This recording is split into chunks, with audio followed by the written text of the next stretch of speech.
আমি চাই আমার হাজবেন্ড একটা বিয়ে করুক, আমার মতো তারও দ্বিতীয় বিয়ে হোক। আমার এই হাজবেন্ডের সাথে আমার দ্বিতীয় বিয়ে, প্রথম সংসারটা আমার করা হয়নি। বর্তমানে যিনি আমার হাজবেন্ড, সে বিয়ের আগে আমার জন্য এত পাগল ছিল, আমার প্রথম সংসারটা ভেঙে যাওয়ার পরে দ্বিতীয়বার বিয়ে করার কোনো ইচ্ছা ছিল না। কিন্তু আমার হাজবেন্ডের এত পাগলামি, আমার প্রতি এত ভালোবাসা, এত মায়া, এত যত্ন দেখে ফাইনালি আমি সিদ্ধান্ত নিয়েছিলাম আমি আবারও বিয়ে করব। সবচেয়ে মজার ব্যাপার কি জানেন, আমার হাজবেন্ডের সাথে আমার বিয়ের 1.5 বছর হতে যাচ্ছে। 1.5 বছর পরে তার মনে হয়েছে সে ডিভোর্সে একটা মেয়েকে বিয়ে করেছিল। এই কথাটা তার মনে যতবারই আসে ততবারই সে আমাকে আর মেনে নিতে পারে না। তার জীবনে আমার সাথে তার প্রথম বিয়ে।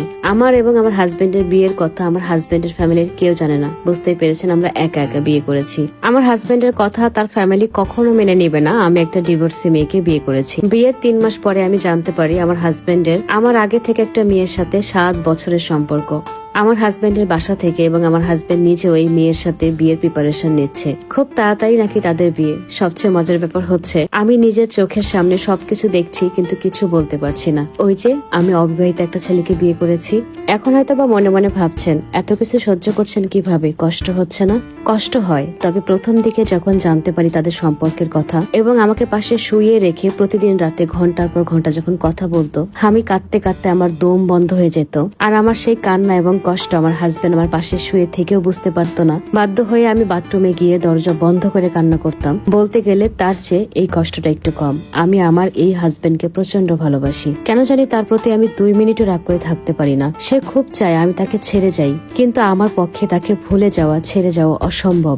আমি চাই সে বিয়ে করুক। তখন তো আমার সেকেন্ড ম্যারের জন্য আমাকে আর ঘৃণা করতে পারবে না। তারও 2 বিয়ে, আমারও 2 বিয়ে। দেখি তখন সে কি করে। বুঝতে পারেন একটা মানুষ মানুষকে কতটা ভালোবাসলে দিনের পর দিন, রাতের পর রাত এতটা মানসিক অত্যাচার সহ্য করে কারো অপেক্ষায় থাকে যেই মানুষটা কোনো না কোনো দিন আমার কাছে ফিরবে। আল্লাহ, তুমি প্রত্যেকটা মানুষের মনের ইচ্ছাটাকে পূরণ করে দিও। আজকের স্টোরিটা আমার পার্লারে এসে আমার একটা কাস্টমার আমার সাথে শেয়ার করেছিল। কাল রাতে তার কথা আমার ভীষণ মনে পড়ছিল। আমি মন থেকে তার জন্য আল্লাহর কাছে দোয়া করি, হে আল্লাহ, আপনি মেয়েটার মনের ইচ্ছা পূরণ করে দিয়ে দেখবেন যে কিছু কিছু সময় মনের অজান্তে আমাদের মনের ভেতরে এত শান্তি কাজ করে। এটা শুধুমাত্র তখনই হয় যদি আপনি কখনো কোনোদিন কারোর জন্য ভালো কাজ করেছেন, কাউকে সাহায্য করেছেন, আর সেই মানুষটা আপনাকে মিস করে আপনার জন্য দোয়া করছে, তখনই আপনার মধ্যে ভালো লাগা কাজ করে। ঠিক আমাদের কোনো কারণ ছাড়াই মাঝে মাঝে মনের মধ্যে প্রচন্ড অশান্তি কাজ করে। মনে হয় যে আল্লাহ, এটার সে মরণ ভালো। আর এটা তখনই হয় ওই যে যদি কখনো কোনোদিন আপনার কোনো কথা বা ব্যবহারে একটা মানুষকে প্রচন্ড আঘাত এবং আপনার সেই আঘাত দেওয়া কথা এবং আপনাকে মনে করে দীর্ঘশ্বাস ফেলে। আর আমার ডিভোর্সি আপুদের কাছে অনেক বেশি রিকোয়েস্ট থাকবে, আপনারা কখনোই আনম্যারেড ছেলেকে বিয়ে করবে না। এখানে প্রচন্ড ঝুঁকি থাকে সংসার আবারও ভেঙে যাওয়ার।